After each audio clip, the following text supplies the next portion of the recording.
craft brewery out of San Diego. We're known for making really hoppy, exciting, interesting IPAs, and we just try to keep that interesting by using new experimental hops, whatever it may be, to make the beer smell and taste the best that it possibly could.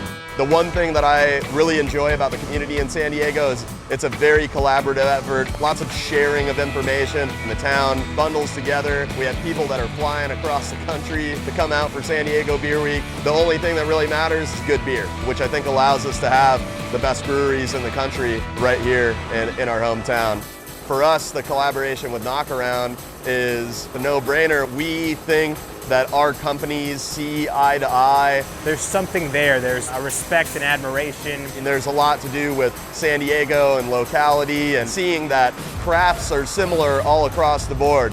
When I found out that we were going to be brewing a beer with Green Flash, originally I wanted to do a Pilsner, something that was really light and refreshing. And after thinking about it for a little while, I thought, well, what if we did a kettle soured beer, which are some of my favorite styles of beers. The idea that he came up with was, how about a Berliner Weiss?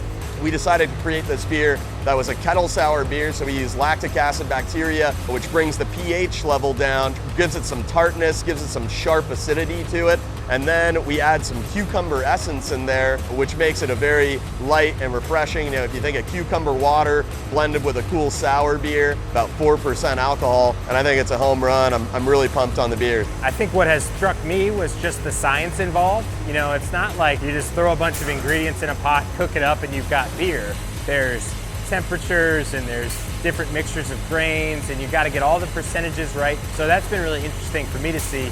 As we went through the process of brewing the beer, I started to realize there are similarities. I mean, they brewed tons of beers in this facility, and each batch is slightly different, but they're trying to get them as consistent as possible, and that's kind of like Knockaround with the sunglasses. We're striving to make that consistency. You make a cool product, doesn't really matter what it is, you can tell when there's passion and love in it, kind of regardless of what the product is. I mean, we appreciate everything that goes into the Green Flash beers. Commitment to quality, that craftsmanship. We're gonna take the time and put in the effort. Everybody's done tap takeovers, everybody does beer and food pairings and stuff, but I think it's really cool to have creative events. We're releasing sunglasses. Very rarely does that ever happen, and we got to collaborate with our local friends at Knockaround. Another really cool aspect to it. We got to tie in a beer to it. Doesn't get cooler than that in my eyes. So drink up more suds, soak up some rays, and cheers to friends first.